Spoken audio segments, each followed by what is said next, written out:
Hello everyone. आज मैं आपको पिन डायोड के बारे में बताऊंगी। PIN diode, pin diode. Pin diode क्या होता है? यह एक 3 लेयर वाली डिवाइस होती है। 3 लेयर, जैसे इसमें आपको डायग्राम दिख रहा है, जिसमें 3 लेयर कौन कौन सी होती हैं? P लेयर, I लेयर और N लेयर। P लेयर क्या होती है? P type semiconductor. N layer N type semiconductor और I लेयर इंट्राइंसिक सेमीकंडक्टर। जब आपने सेमीकंडक्टर पढ़ा होगा तो आपने पढ़ा होगा सेमीकंडक्टर 2 प्रकार के होते हैं, इंट्राइंसिक और एक्सट्राइंसिक। तो इंट्राइंसिक कौन से होते हैं? जो बिल्कुल प्योर होते हैं, जिनमें किसी प्रकार की इम्प्योरिटी नहीं होती, वो इंट्राइंसिक सेमीकंडक्टर होते हैं। और एक्सट्राइंसिक सेमीकंडक्टर 2 प्रकार के होते हैं, P टाइप और N टाइप, जिसमें हम इम्प्योरिटी ऐड करते हैं। अगर हम 3 वैलेंस वाली इम्प्योरिटी ऐड करते हैं, यानी कि ट्राई वैलेंट, तो वो हमारा P टाइप बन जाता है। और अगर हम पेंटावैलेंट इम्प्योरिटी यानी कि 5 वैलेंस इलेक्ट्रॉन वाली इम्प्योरिटी ऐड करते हैं, तो वो हमारा N टाइप बन जाता है। तो एक्सट्राइंसिक 2 प्रकार के होते हैं, N और P, और इंट्राइंसिक प्योर वाले होते हैं। तो ये I जो है ये इंट्राइंसिक है और P और N दोनों क्या है? एक्सट्राइंसिक है। तो पिन डायोड क्या होता है? एक ऐसी डिवाइस है जिसमें 3 लेयर हैं, P टाइप, N टाइप और I टाइप। इसमें जो P और N रीजन है वो दोनों सेपरेटेड है और वो हैवीली डोप्ड है। यहाँ पे P प्लस लिखा है और N प्लस लिखा है। तो P प्लस का मतलब जो P है वो हैवीली डोप्ड है, मतलब जो डोपिंग की जानी चाहिए उससे ज़्यादा हैवी डोपिंग है।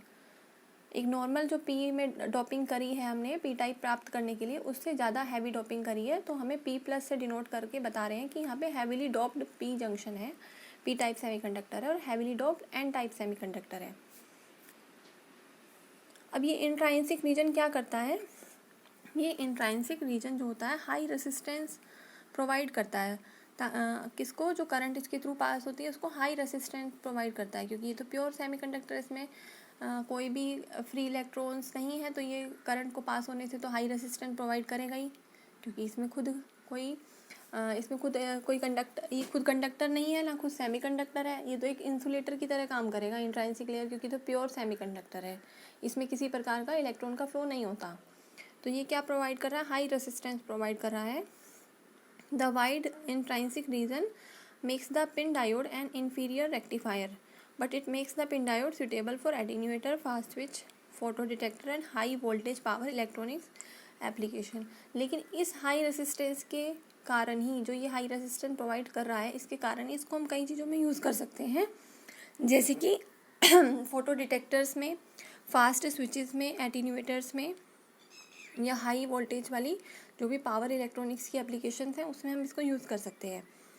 ये पिन डायोड एक ऑर्डिनरी डायोड की तरह ही काम करता है अगर फ्रिक्वेंसी अप टू 100 मेगाहर्ट्ज़ हो। लो फ्रिक्वेंसी पे ये केवल एक साधारण डायोड की तरह काम करता है, ठीक है। लेकिन अगर फ्रिक्वेंसी ज़्यादा हो, above 100 megahertz, it ceases its operation of rectifier and behave as a switch और रेसिस्टेंस। तो ये स्विच की तरह और एक रेसिस्टर की तरह काम करने लगता है हाई फ्रिक्वेंसी पे, ठीक है। जबकि रिवर्स बायस पे ये कैपेसिटर की तरह काम करता है। जब ये रिवर्स बायस करते हैं हम इसको, तो ये कैपेसिटर की तरह काम करने लगता है। ये इसकी कंस्ट्रक्शन है। इसमें आप देखो, ऊपर टॉप मेटल कॉन्टैक्ट और नीचे भी बॉटम मेटल कॉन्टैक्ट, यानी कि जो ऊपर का और नीचे की लेयर है वो एक मेटल का कॉन्टैक्ट है। बीच में, सबसे बीच में आई रीजन है, फिर उसके बाद पी लेयर का डिफ्यूज़न करा गया है, फिर उसके बाद हैवी डोपिंग करके P प्लस कॉन्टैक्ट रीजन बनाया गया है। इसी तरह से नीचे की तरह इंट्राइंसिक लेयर के N टाइप रीजन बनाया गया है, फिर उसके बाद N प्लस रीजन को डिफ्यूज़ किया गया है, उसका कॉन्टैक्ट रीजन बनाया गया है। तो ये इसकी कंस्ट्रक्शन डायग्राम है। ये इसका सिंबल है P डायोड का, इसमें कोई डिफरेंस नहीं है सिंबल में। अच्छा, अब इसकी बाइसिंग देख लेते हैं। बाइसिंग मतलब उसको हम जब बैटरी अप्लाई करते हैं, कोई भी वोल्टेज अप्लाई करते हैं बाहर से, तो उसका क्या बिहेव रहता है। बाइसिंग का मतलब होता है बाहर से सप्लाई उसको देना। तो जब हमने बाइसिंग करेंगे तो इसमें हमने अलग अलग कंडीशन लिए। पहले हमने लिया अनबायस्ड, जब हम कोई बाइसिंग करते ही नहीं है, यानी कि हम कोई सप्लाई नहीं देते, तो उसका बिहेवियर कैसा होता है। When the PIN is unbiased there is a diffusion of electron across the junction. तो क्या होता है, जो इलेक्ट्रॉन्स होते हैं उनका जंक्शन के अक्रॉस डिफ्यूज़न होने लगता है। डिप्लीशन रीजन इज़ फॉर्म, और डिप्लीशन रीजन फॉर्म हो जाती है। आपने पढ़ा है PN जंक्शन की जो वर्किंग होती है, कि जब हमारे इलेक्ट्रॉन्स हाई कंसंट्रेशन से लो कंसंट्रेशन की ओर मूव करने लगते हैं तो एक डिप्लीशन रीजन बन जाता है। तो इसी तरह से जब यहाँ पे कोई अनबाइसिंग रहता है तो कंसंट्रेशन के कारण, क्योंकि आई में तो कंसंट्रेशन कम है और उधर पी है तो पी में ज़्यादा है, तो वो इलेक्ट्रॉन्स मूव करने लगेंगे और वहाँ पे पी आई के बीच में और उधर दूसरी साइड आई एन के बीच में डिप्लीशन रीजन फॉर्म हो जाएगा। लेकिन जब हम इसको फॉरवर्ड बायस करेंगे, when the diode is forward biased, the injected carrier concentration is typically several orders of magnitude higher than the intrinsic level carrier concentration। तो उससे हाई मैग्नीट्यूड की कैरियर कंसंट्रेशन हो जाएगी due to this high level injection which is turn is due to the depletion region the electric field extend deeply into the region. तो उसमें एक electric field barrier की तरह काम करने लगेगा। जब हम फॉरवर्ड बायस करेंगे तो वहाँ पे डिप्लीशन रीजन में क्या होगा,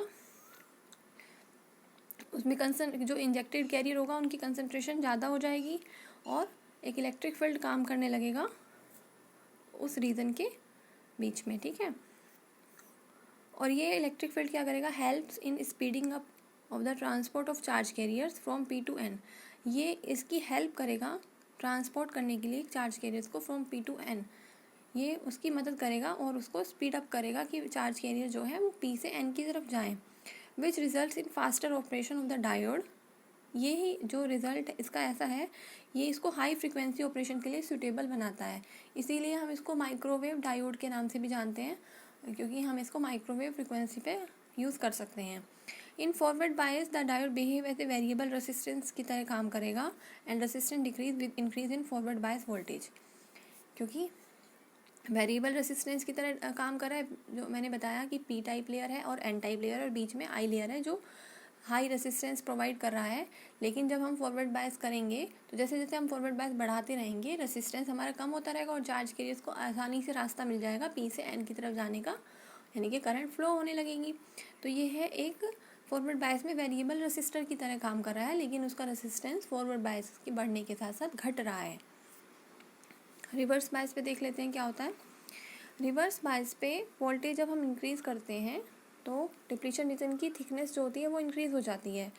the device behave as a variable capacitor until the intrinsic region becomes free of mobile carriers.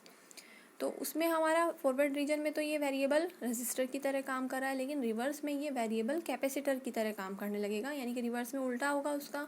और जो बीच में डिप्लीशन रीजन है वो एक इंसुलेटर प्लेट की तरह काम करने लगेगा और वो दोनों पी और एन जो है वो हमारे एक नॉर्मल प्लेट की तरह काम करेंगे और बीच में हमारा इंसुलेशन की तरह काम करने लगेगा आई रीजन जो होगा।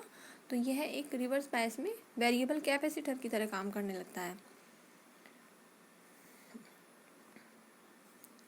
ठीक है। जब तक, और ये तब तक वेरिएबल कैपेसिटर की तरह वर्क करेगा रिवर्स में जब तक कि जो इंट्रांसिक रीजन होता है वो बिल्कुल मोबाइल कैरियर से फ्री ना हो जाए, मतलब उसमें कोई भी कैरियर बच ना जाए, सारे कैरियर्स मूव हो जाएं, तब तक ये काम करेगा। तो जिस वोल्टेज पे होता है उसे स्वैप्ड आउट वोल्टेज भी कहते हैं, कि सब जो है कैरियर्स हमारे स्वीप कर गए, सब स्वैप्ड आउट हो गए, तो उसको स्वैप्ड आउट वोल्टेज भी कहा जाता है। इस वोल्टेज पे डिवाइस एक कांस्टेंट कैपेसिटर की तरह काम करने लगती है। जब बीच में कोई कैरियर्स नहीं होगा, दो प्लेट्स होंगी साइड में, बीच में इंसुलेशन, तो वो एक कैपेसिटर ही हुआ, एनोड और कैथोड की तरह काम करने लगेंगे, बीच में कैपेसिटर प्लेट्स हो गई, ठीक है। अब इसके एप्लीकेशंस देख लेते हैं कहाँ कहाँ यूज़ होता है। माइक्रोवेव एंड रडार में पढ़ रहे हैं तो ये माइक्रोवेव में तो यूज़ होता ही है, तो RF and DC control microwave switches में इसका यूज़ कर सकते हैं। RF एंड वेरिएबल एटीन्यूएटर में इसका यूज़ कर सकते हैं। लिमिटर सर्किट्स में इसका यूज़ कर सकते हैं। Photo detector and photovoltaic cell में इसका यूज़ कर सकते हैं। और RF मॉड्यूलेटर सर्किट में हम इसका यूज़ कर सकते हैं। तो इसके कई सारे यूज़ हैं, ठीक है। Thank you. अगर आपको कोई इसमें क्वेरी हो तो आप कमेंट बॉक्स में मुझसे पूछ सकते हैं।